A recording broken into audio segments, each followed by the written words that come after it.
Welcome to the ExpertGate interview series, where we explore insights from the brightest minds in academia. I'm John, and today I'm thrilled to be joined with Dr. Aaron Dossey. Dr. Dossey, your work spans biochemistry, entomology, and biotechnology, and you're pioneering groundbreaking innovations in insect-based nutrition. So let's dive right in.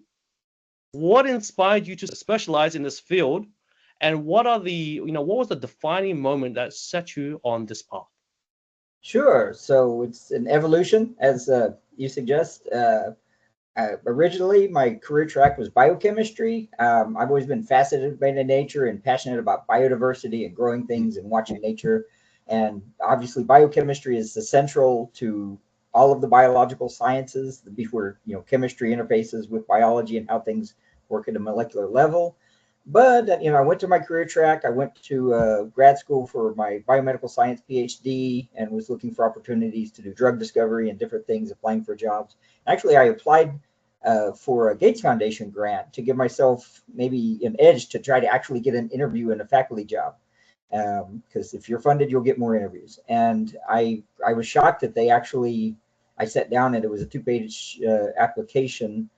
And they wanted to fund me, and they said, "Where do you work?" And I said, "Well, nowhere right now." And they said, "Well, do you have to work somewhere?" So I filed my company, and I guess I'll backtrack a little bit. So the topic of the project was insect-based food, insects, particularly for malnourished children, as a sustainable protein source was the big picture, and then the targeted application that Gates was interested in was the formulated product made with a sustainable protein source for malnourished children. And so we made those things. We made lots of prototypes of that for a project. And that's kind of but I had been seeing this a year before at a conference. There were some academics, just professors saying, hey, insects are very efficient to produce. They, could be very sustainable, and they grow around there are many species, and all of we've discovered many more benefits of insects since I've gotten into this, but kind of low land use, good feed conversion, lots of species eaten around the world, potentially very available. There were some already basics of things that I was intrigued by, because I've been a hobbyist as an entomologist since I was in high school. And so I knew insects were really cool. And then I thought, well, this makes a lot of sense. And so I put it into the Gates Foundation and got the grant. So I had to start my company, and then started looking at, okay, we got this commodity, we got a thing we can grow. How do we make food out of it? So like it kind of my passion. Plus, I kind of have a passion for like conservation and reducing human impact on nature. So I said, well, this is perfect. I'll just do that. Yeah, so the whole piece of conservation and reducing the human footprint on nature and our impact on everything, and making everything just really sustainable. It's inspiring how you've brought your expertise and you've aligned it with for social betterment in a sense. Now, Dr. Dossey, you're now working on our ExpertGate platform. You're working closely with us. Now, what types of projects or collaborations are you most excited to explore through ExpertGate, and what unique opportunities do you see for businesses and academics in this space? Yeah, so I'm interested and passionate about anywhere where I can bring value, bring my experience, quite a eclectic set of experiences, over more than half of which I haven't even mentioned, to bring value to X, Y, or Z, whatever the project might be, especially if it's a nature and science focus, particularly things in the space of sustainability, efficiency, of reducing human impact on nature, making the world healthier, improving also food security, stability, a cleaner, healthier world for like nature and for humans. Anything I can do along those lines, which could include biomedical type research as well as the food science and agriculture research. So yeah, I'd say any kind of project in the biosciences space, biomimicry, that can have these kind of impacts would be very exciting to me. Oh, wonderful, Dr. Dossey. I mean, you mentioned bioscience and this whole industry itself, and now that's one of the most compelling aspects of your work is that it is very tangible, and it has a real impact on industries and communities. Now, how do you see your work contributing to creating an overall positive social impact particularly within those communities and industries that you engage with?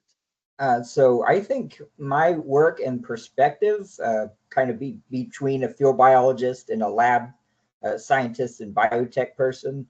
Um, I can see the benefits of nature, that we need to protect nature because we need it.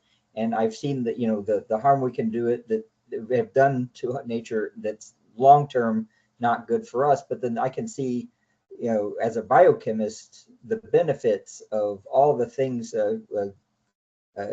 potential drug compounds, antimicrobial peptides from insects and things. I can see there are lots of, we've just scratched the surface of the benefits that nature can bring to humanity to solve a lot of the problems that we that we have as a living being. So I think, I think just the perspective as a biochemist, and as an entrepreneur, I've, my focus has been on products, has been on applications more than just pure research, although also have, some pretty solid academic research background, insect chemical defense, ecology, fun, just, projects that are fun. And insects in particular, I guess I mentioned before, biochemistry is kind of central to a lot of the sciences, where many of the sciences interface. In insects, the largest group of organisms on Earth and most diverse, some of the oldest, highly evolved, highly adapted. We have a tremendous amount to learn from insects and their biochemistry, ecology, and behavior, in general, more than probably any other group of organisms. So I think these are some of the things that my perspective, as well as my refined skill sets, can bring to the table to improve some of these projects. So you mentioned, quite a diverse skill set and in entomology and everything. But Dr. Dossey, was there anything specific that you're working on, or you think that you can bring directly to the table for these for these communities? So for the food and ag in the food industry, I've done a lot of product development. I've developed multiple food products, extruded things. I didn't even know what food science was when I started my company, and I've been doing food science for over a decade now. Genomics, sequencing genomes, a perspective on how to handle natural materials and how, chemistry, how we can extract things, what to look for, where, based on the source of the material. I think a perspective on sustainability, on ecology. So what does sustainability really mean? Is it on it from a human perspective? Can we just continue to feed ourselves until the end of time, or do we care about all of the biodiversity on Earth?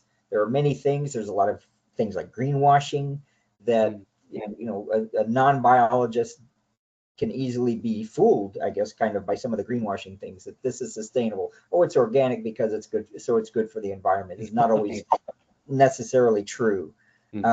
So there's a myth dispelment, and kind of getting real tangible results from the desired outcomes of particularly sustainability focused projects versus perceived versus perception.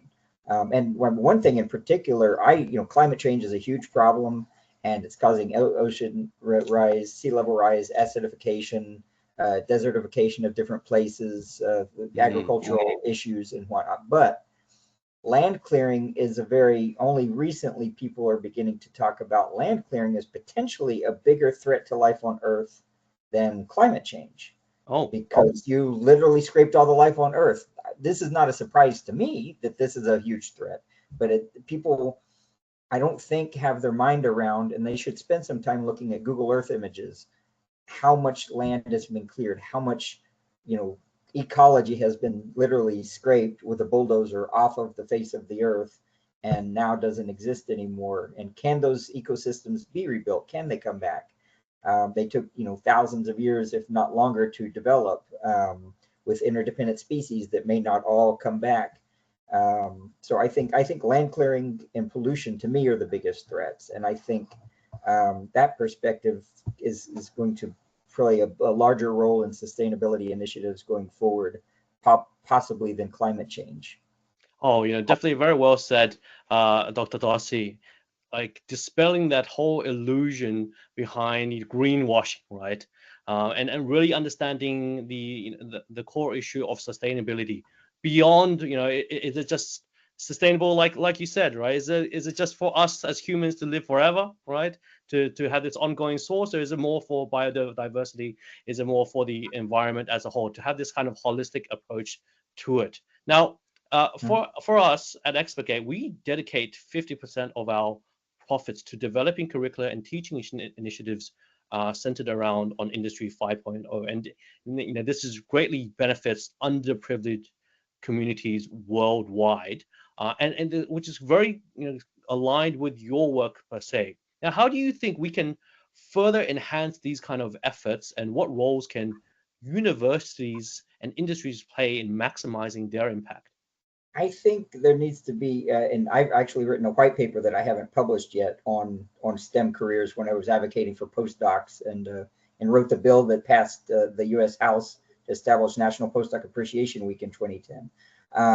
I wanted to start a labor union at the time, but then I started my company. I think there needs to be an honest, transparent, robust discussion about career opportunities and career tracks, because there are a lot of people getting educated and a lot of PhDs being printed or minted, as they say.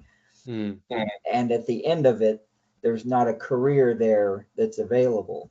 For example, many PhDs think they're going to be a faculty member. If you interview grad students, probably 90% think they're going to be faculty.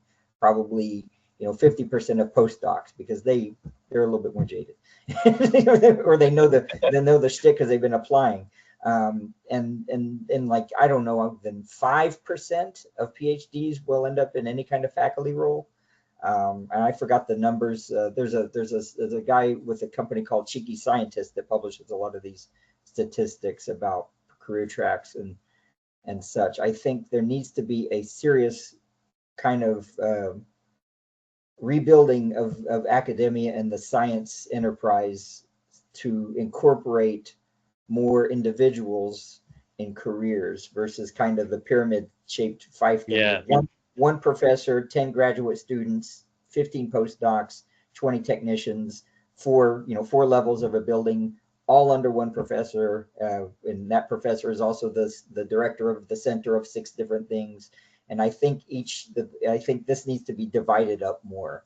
So like things like limiting, I'm rambling a little bit about the white paper I was writing, but like limiting lab sizes. But I think just in general, looking at restructuring the career track for science so that there's a place for everybody and there are more people involved, because the more humans, the more minds, the more brains working on it, the more processors from a computer science perspective, the more diversity of thought. Even a technician could come up with an idea or see something in some data sets that that maybe the postdoc or the professor didn't see along the line. So I think in order to make it continue to be an attractive career track and get the larger benefit out of it, I think they need to look at structuring it so that there are careers available to people at the end of this. Definitely. Now, Dr. Dossey, as this world transitions into Industry 5.0, how do you envision this revolution shaping the future of higher education, and particularly in preparing students for a human-centered AI-driven workforce? And what do unique roles do you think universities will play in shaping this shift? I think how will universities play a role in preparing students essentially for the new economy, the 5.0 economy? I think more biosciences. I think the times are very good for me for some of the projects and initiatives I have for my research on sequencing the genomes of every species on Earth. It's time. The technology is mature. We're talking to DARPA and some other entities about funding and effort to sequence all of the insects was the original goal, but when you do the math, if you set up a facility to do 1 million species of insects, you can really kind of do for marginally extra cost all of life on Earth. And so I think the collecting data from nature, A, before it's gone, B, so we can truly get the, harness the value of it. And as AI kind of takes in, I think the biosciences are going to be critical to learn about how life on Earth works and feed as much of that real world data, real evolved information into the system so that they're better trained and so that the systems can focus on, instead of being generative and making things up, if there's real data exists, we'll need a lot more biologists and things for these kind of things. I think I like some of the industry 5.0 shtick about sustainability and the interface between biology and tech.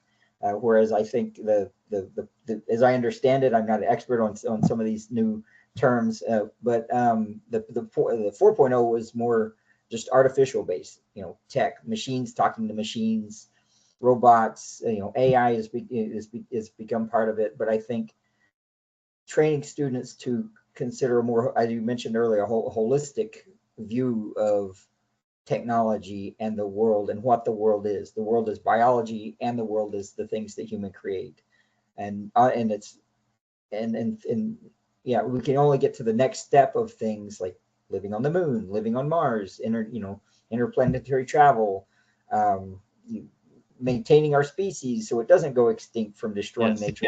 A lot of these things I think is going to make it's going to be essential to combine the interface, the tangible with the intangible with the tech. So I think preparing students for that is, getting your computer science students to take a lot more biology classes and vice versa. I think students like me, I never took really programming.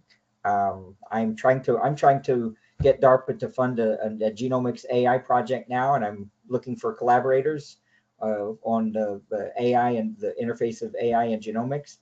I don't know programming, so it's a bit of a challenge, so I will need those collaborators to flesh out this project. So I think getting some of your bioscience students to take programming, coding, statistics. I actually got a minor in math, a history that that is not important at the moment, but it was it didn't count. Statistics didn't count for minor in math, so I didn't take it, and now I suffer for it because I think statistics and programming are, everything is that now. Yes. You actually you need to be able to sit and develop an app if you have an idea as a scientist, as a entrepreneur, as so many different roles. If you can sit and code a little app or code a little program to kind of do a thing for you, you can take your career a lot farther. And I guess that's where AI comes in with as a helping tool, so to speak. But at the end of the day, rather than be solely reliant on this kind of technology and having the AI overlords take over. We don't want to live in the matrix. We don't want to. That's why we need to value nature. That's the 5.0 is like, no, nature is important. We can't live in the matrix. Exactly. Well, Dr. Dossey, this has been an incredibly insightful conversation. We've covered everything from the future of food security to the transformative potential of insects in sustainability. Now, before we wrap up, if you had to leave our audience with one last piece of advice, what would it be? Universities, I would just say career development, like some of the things I mentioned earlier. Work with, everything that they should do should be focused on making sure that the students launch into a career right when they graduate, as soon as possible, and working with industry, working with startups, working with big companies, working with government policy, and being honest about, as we mentioned earlier, transparent about the career tracks, and not being so, focused on making things maximizing potential for existing faculty, and more be willing to sacrifice a bit so that the students coming out can have career tracks. I think being open to reshaping the science enterprise, as somebody calls it, to incorporate more people, be more inclusive. And I'm not talking about DEI type stuff. I'm just talking about more people. There's a lot of talent out there, a lot of people pursuing their passions, and there's a lot of talent out there that is going to waste. And I think universities really need to take a hard look at that.